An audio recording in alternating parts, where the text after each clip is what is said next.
Hi. Isang mapagpalang hapon po sa bawat isa. Napakaganda po ng aralin mo. Kung atin pong napakarami kasing kaliwanag yung mga aralin.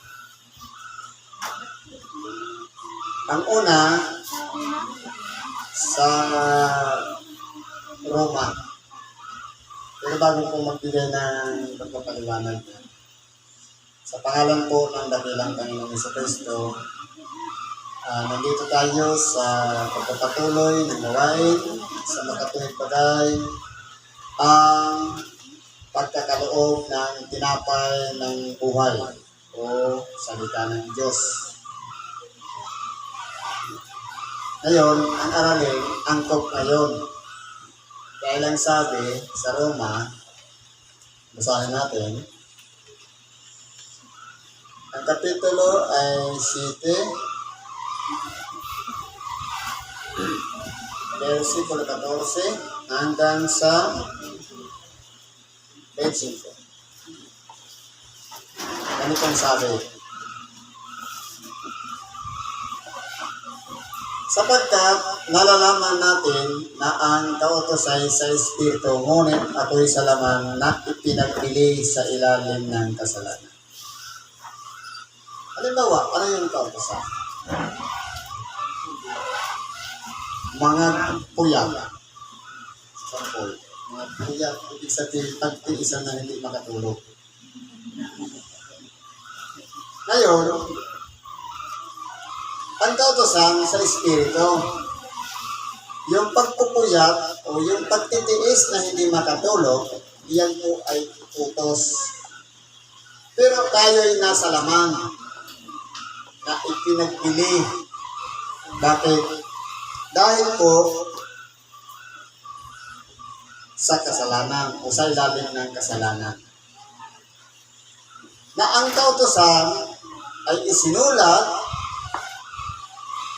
upang sundin ng mga tao. Kapag iyan ay nilabag, ang tawag doon kasalanan.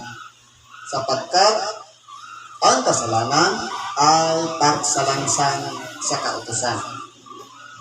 Ngayon, wala namang taong perfecto. Siguro, ang perfecto lang siguro, robot. Kapag pinindot mo ng pataas, tataas lang talaga siya. Pag pinindot mong bumaba, bababa lang siya. Kagaya ng bako, hindi siya nagsasariling gawa. Pero ang tao, may nagpapangsyon, halimbawa, ang bigta ng utak, naiintindihan niya na hindi niya dapat gawin yan, pero ang kamay gumagawa na. Di ba? Katulad ng yung sakit ng tao, kleptomania. Masama, sa isip niya, masama ang magnakaw. Pero nagiging habit ng kamay niya ang mandukot. Dahil sakit yun eh. Wala pa rin yun sa kasalanan. Pero ang robot, kung ano yung nakalagay na na program, yun lang yung gagawin yun, hindi yun ihigit doon sa nakaprogram. Pero ang tao, may isip kasi. Meron siyang diwa, kalooban, alaala, nandyan lahat sa tao. Kaya po, ang tao, minsan napapahamak dahil po matigas ang ulo, ayaw sumunod. Kaya, tama yung sinabi kanina, walang matuwid, wala kahit isa. Totoo po. Sapagkat, bawat kautusan, pag may nangyayaring pagsalangsang, ito ay kasalanan. Mabuti pa yung mga tao na hindi nakaabot ng kautusan. Pero ang pinagkakautusan sa kanila, yung nasa puso nila na parang patiwari nila yung masama yan. Ito mabuti to. Yan po ang pinagkakautosan sa kanila. Pero sa atin po, na nakakarinig ng salita ng Diyos, tinatanggap ng ating tainga, pinapasok natin sa isip, at inilalagay natin sa puso, ito ang mas mabigat po sa atin dahil hahatulan tayo dipindi sa gawa.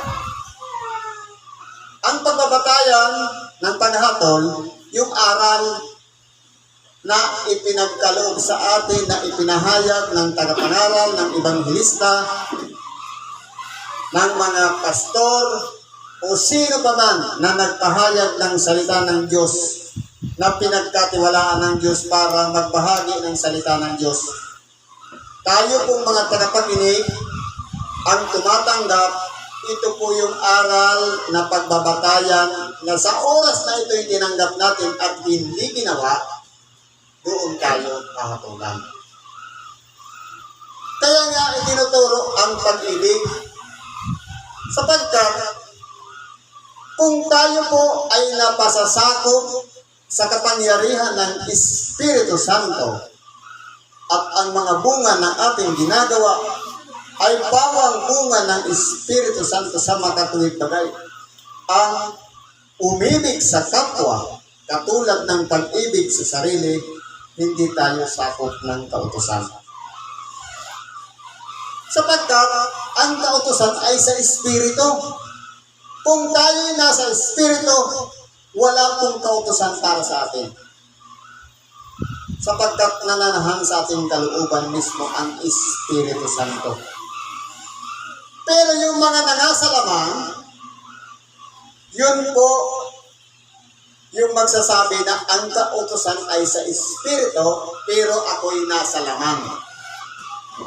Dahil nga po, ang ginagawa, hindi sumusunod doon sa aral na ating pinakinggan. Anong sabi dito?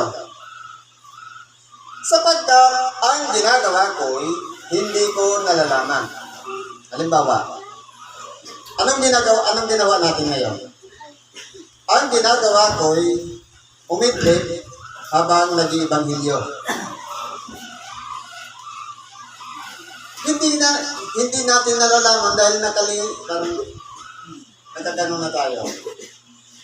Sabi nila, ang ginagawa ko'y hindi ko nalalaman dahil parang na out of conscious ka na yun. Kaya hindi mo na nalaman, nakaibig ka na pala. Sapagkat ang hindi ko ibig, ang ginagawa ko, datapwat ang kinapuputan ko, yaon ang ginagawa ko. Gusto natin dumilat ang mata. Pero bakit gusto-gustong matulog? Sapagkat sabi nga sa kasabihan, kung saan may debosyon, may tentasyon. Kung saan gumagawa ng activity si Lord, nandiyan naman si Satanas, hindi siya lumalayo. Tayo, bakit kaya ang mga espiritista napakaraming pagsubok ang dinaranas? Malapit kasi tayo sa Diyos.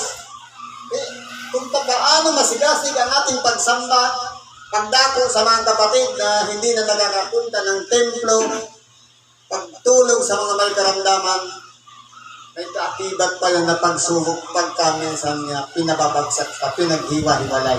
Pero dahil sa pagkakapatiran, hindi tayo nagkakahiwa-hiwalay.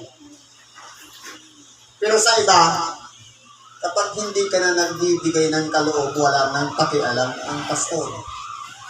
Pero sa atin, ito may kaban.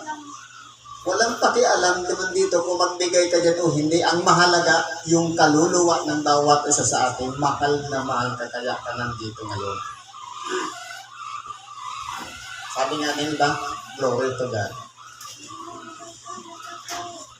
Ngayon po, dito po, kung aralin natin, kinakailangan ang bawat himaymay o aral na ating napapakinggan, dapat po, yan po ay bigyan natin ng kahalagahan sa ating buhay. Sapagkat hindi dadaan ang April 14 nga ba? Ngayon, na hindi niyo mapapakinggan ng sitas ngayon, kung hindi kalooban ng Diyos na nandito tayo. Parang tayong mga bato na pinulot sa iba-ibang lugar, pinagsama-sama sa lugar na ito, na ito yung pinagpalang lugar para ibigay yung sitas na ito. Sabi nga, nasunod natin yung kalooban ng Diyos. Siguro kung sarili natin kalooban, sarap matulog na yon. Pero bakit ka narito?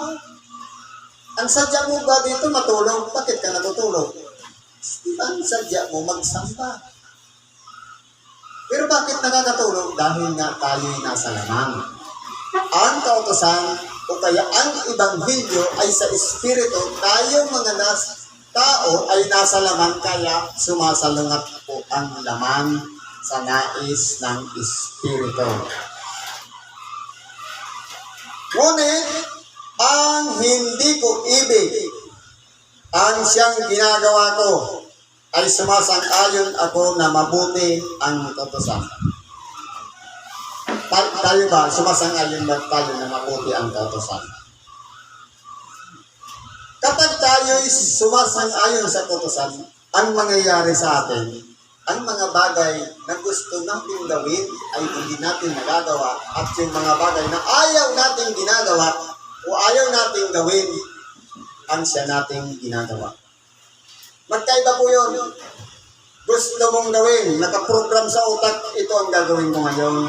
Pero, hindi naman ginagawa. Walang accomplishment. At yung ayaw mong gawin, pero yun ang ginagawa mo, ayaw mo magkasala. Ayaw mo magsinungaling.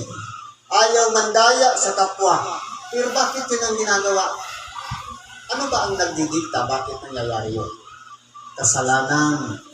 Ibig sabihin, sabi nga, yamang banal ang sa inyo'y tumawag, kayo naman ay mga pagkabanal. Paano ang pagkabanal? Pagsusot pa ng mapuputing damit, na palagi may hawak ang Bible, banal na ba yun? Ang banal, kahit madungis ang iyong kasuotan, kahit marumi kang tingnan o sabihin pa nilang dugyot, kapag nagsisi at naglinis palagi ng kasalanan, sa oras na nakakagawa tayo ng pagkakasala, yun po yung tinatawag na banal. Tama po?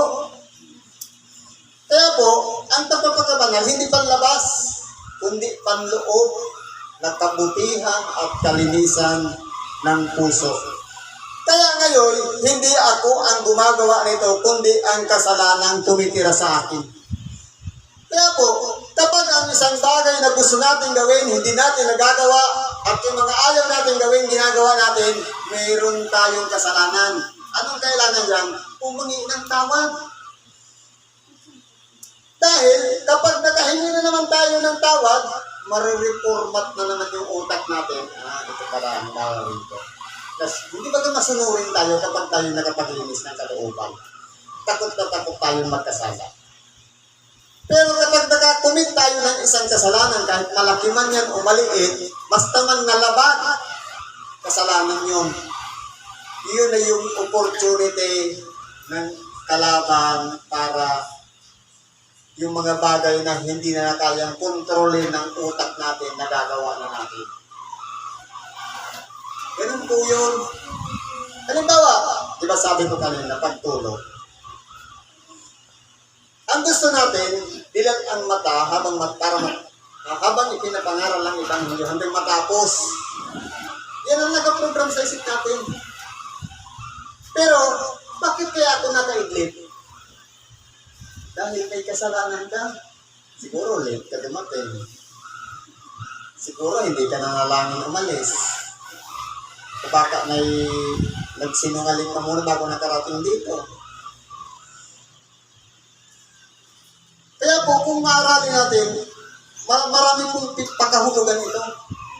Tama, halimbawa, sabi ni Bert kanina, yung paglimos. Sa paglimos, kapag hawak mo ang isang barya, alam mo, mabuting gawa yan, ang pagbibigay. Pero, kapag yan ay hawak mo pa, sa'yo yan. Kapag binitawan mo, hindi na sa'yo. Wala ka nang pakialam kung ibili niya ng sigarilyo. Pero kung inisip ko, ipambibili lang naman yan ng sigarilyo, hinatulan mo na siya. Nasaan na yung puso doon? Nasaan na yung pagiging mahabagin? Wala na, dahil naginang hukom. Ganun po yun. Kung ano pang sinabi ni Brad kanina, yung saba. Ang pagpapangilin sa saba ay isang mabuting gawa. Pero, kung may kaagaw yung saba, na sa oras ng linggo dapat sanay nandito sa templo para makinig ng ebanghelyo, para magsamba, pero naging dahilan pa yung labahin kasi bukas may pasok, nagiging kaagaw yung labahin para hindi mo masunod ang kalooban ng Diyos. Ang tawag na niya sa akin, mangangalunya. Lahing mapangalunya. Sabi nga, marami ka palang damit, kaya ka natambakan. Ibig sabihin, mayaman ka. Marami kang pambili. Pero yung tatlo lang ang damit, araw-araw naglalaba. Hindi wala siyang matatambak. Labahan. Pero yung maraming damit, marami siyang labahin dahil marami pa siyang isusuot, hindi mo na maglalaba. Diba? Pero kung hindi tamad, hindi naman yung matatambak. Tama ba? Kaya po, huwag natin gagawing dahilan dahil yun, kapag naging paraan yun ng kalaban, na gagawing sagapan yun, hindi na natin masusunod yung kalooban ng Diyos. Ang masusunod natin, yung sarili natin kalooban. Hindi ako pupunta dahil maglalaba ako. Ganun po yan. Ano ba sabi dito? Tuloy natin. Sapagkat nalalangan ko na sa akin, sa makatuwid ay sa aking laman, ay hindi tumitira ang anumang bagay na mabuti. Kung sana kung gano'n, nalalaman ko na walang na anumang bagay na tumitirang mabuti. Mas maigi pang sabihin mo na lang na ako'y isang makasalanan. Kisa magmalinis ka pa. Na ipagtatanggol mo pa ang sarili, na sasabihin mo, hindi ko ginawa yan kahit na ginawa mo naman pala. Kaya pangit po yun. Sapagkat ang pagnanasa, yung gustong-gusto natin, ay nasa akin, dapat ang paggawa ng mabuti ay wala. Ibig sabihin, yung sa isip, gustong-gusto niya, pero yung ginagawa ng kamay niya, yung sinasabi ng bibig niya, yung nilalakaran ng paan niya, sabi nga, kung ito pang nakikita ng mata, kung ang mata ang makapagpapatisot sa'yo, doktitin mo. Mabuti pang pumasok sa buhay ang bulag kaysa may dalagang uwakang mata papunta sa impyerno. Kung ang kaliwang kamay ang makapagpapatisod, putulin mo, mabuti pa ang pumasok ang isa lang ang kamay sa buhay kaysa mapahamak sa apoy ng impyerno. Ganon din sa paa. Kaya po kung aralin natin, tayo pong mga tao, marami tayong ninasa na mga bagay na mabubuti. Pero yung paggawa, yun po kasi yung problema. Dahil tayo po tao.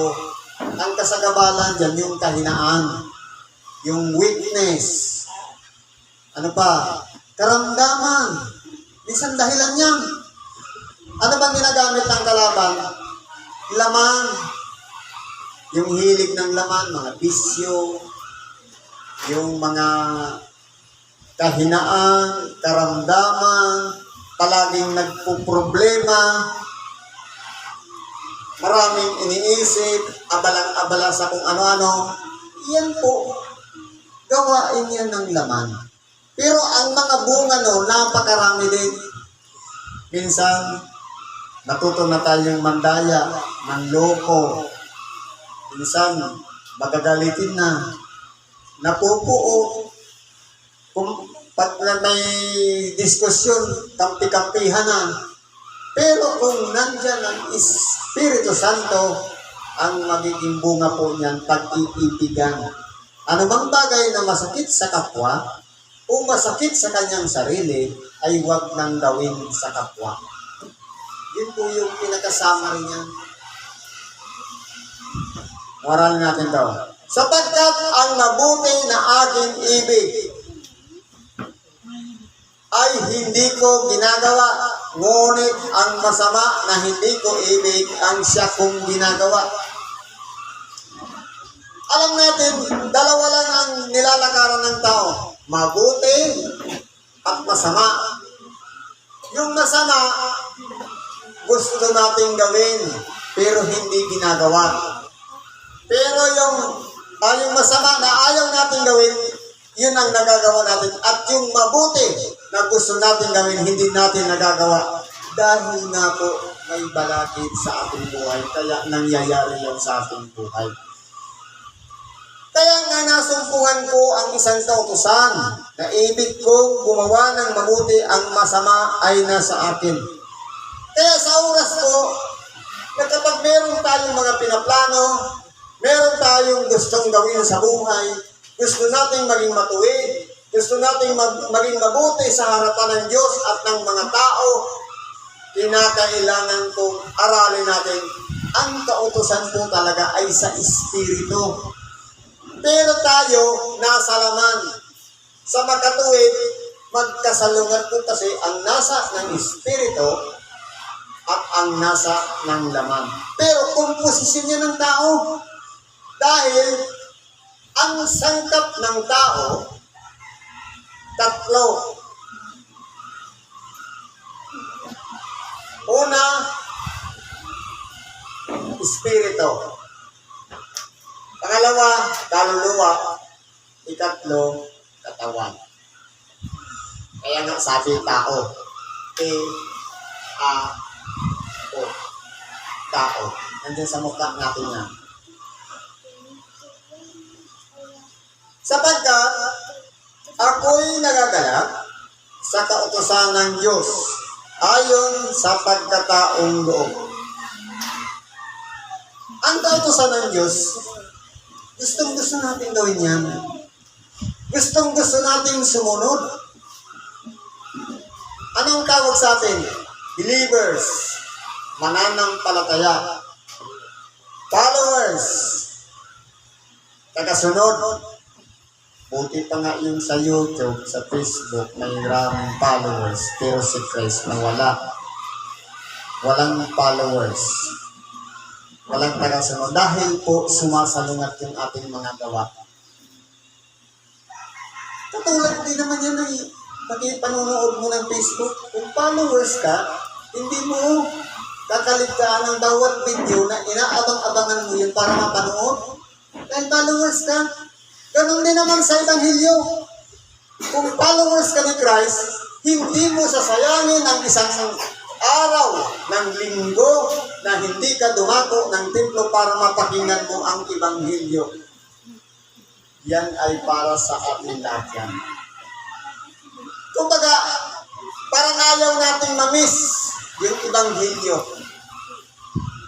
Sapagkat ang Ebanghelyo, kung ilalagay natin sa ating sarili na pinakamahalagang bagay, hindi natin magagawa ang mag-absent. Ang gagawin natin, isa-sacrifice natin yung mga nakatakda sa araw na yan. Sabi nga ng ating dakilang Panginoon, if you want to follow me, deny yourself, pay your own cross, follow after me. Kung ibig din namang sumunod sa akin, limutin mo ang ukol sa iyong sarili. Itanggi mo ang iyong sarili. Ano man ang profession mo, mayaman ka man, marami ka mang lupain, o marami ka mang ari-arian, iwanan mo muna yan, sumunod ka kay Kristo. May plano si Kristo sa iyo.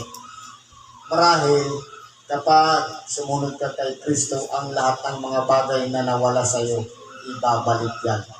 Dahil po, alam niya lahat yan. gumawa lang tayo ng mabuti, ibibigay sa atin lahat ng mga hindi maabot ng ating pag-iisip na imposibleng mangyari. Sa tao, imposible, pero sa Diyos wala po. Kapag pinangyari ng Diyos, kahit na maraming mga pangyayari sa ating buhay na hindi na umaangkop, hindi natin matanggap, pero kung kapag kalooban ng Diyos, dadanasin mo talaga yan paglipas ng panahon. Yung nawala, andyan na ulit.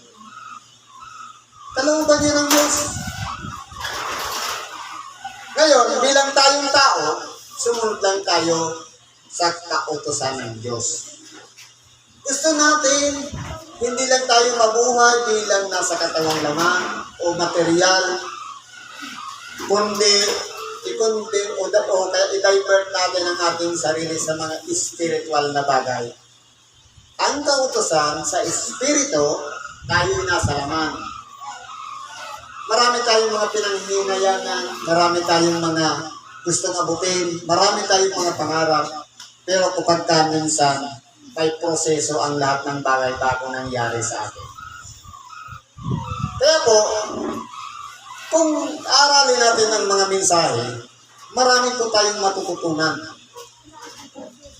Sabi dito, datapwat nakikita ko ang ibang kautusan sa aking mga sangkap na nakikipagbaka laban sa kautusan ng aking pag-iisip at dinadala akong biyag sa ilalim ng kautusan ng kasalanan na nasa aking mga sangkap.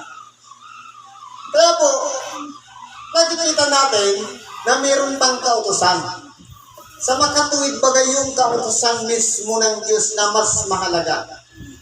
Na dapat yun ang paglaanan natin, doon tayo mag-focus, yun ang gawin natin priority sa ating buhay. Sapagkat kung ang mga bagay dito sa ibabaw ng sanglibutan, marami ang mga nangluloko. Gobyerno nga, hindi mo pagkatiwalaan dahil sila na mismo ang magnanakaw. Paano pa? Pati ari-arian natin pwede rin manakaw. Pero sa Diyos, ang lahat ng yan ay ibabalik lahat yan. Pero yan po yung kautusan na sa pag-iisip dinadala akong bihag sa ilalim ng kautusan ng kasalanan na nasa aking mga sangkap. Amang tawa ko, sino ang magliligtas sa akin sa katawan nitong kamatayan? Ngayon, ginamit lang yung bibig ni Apostol Pablo para sa pamamagitan ng kalagayan niya bilang isang tao na siyang kalagayan din natin ngayon. Sino ngayon ang magliligtas sa atin? Walang iba, Diyos lang. Hindi natin pwedeng iasa sa ibang tao. Kaya tayo tinuruan manalangin, makipag-ugnayan sa Diyos sapagkat maraming mga bagay na lihim na nais gawin ang Diyos sa atin na hindi pa kahit kailan sumasagit sa ating mga pag-iisip. Ito lang gawin natin. Nagpapasalamat ako sa Diyos sa pamamagitan ni Jesucristo na Panginoon natin. Kaya nga, tunay kong ipinaglilingkod ang aking pag-iisip sa kautusan ng Diyos, datapwat ang laman ay sa kautusan ng kasalanan. Kaya po, ang gawin na lang natin, magpasalamat na lang tayo sa Diyos sa pamamagitan ni Jesucristo na Panginoon natin. Na dapat kung ano ang hinahanap ng ating mga pag-iisip, kung ano ang pinagkahahanap ng ating nag-iisang kaluluwa, busugin muna natin yan ng Ebanghelyo, ng pakikinig ng salita ng Diyos. Yan po yung kautusan ng Diyos. Pero, ang gawain nitong katawan na ito, isang salarin ay gawain para sa kasalanan. Kaya po, tayong mga tao, dalawa lang po ang magiging direksyon ng buhay natin. Pwedeng mapahamak pagkatapos na mabuhay tayo dito sa ibabaw ng sanglibutan o kaya tayo'y maligtas kasama ng Diyos doon sa kanyang itinakda ang buhay na walang hanggan. Siguro hanggang dito na lang ang ating maliit na pakikibahagi sa oras na ito. Salamat at pagpalain tayo ng Diyos. Ano man ang ating mga kahilingan, karaingan, problema man yan, idulog natin lahat sa Diyos at ipagkakaluglat ang kasagutan sa ngalan ni Kristo Jesus. Magandang hapon sa ating lahat.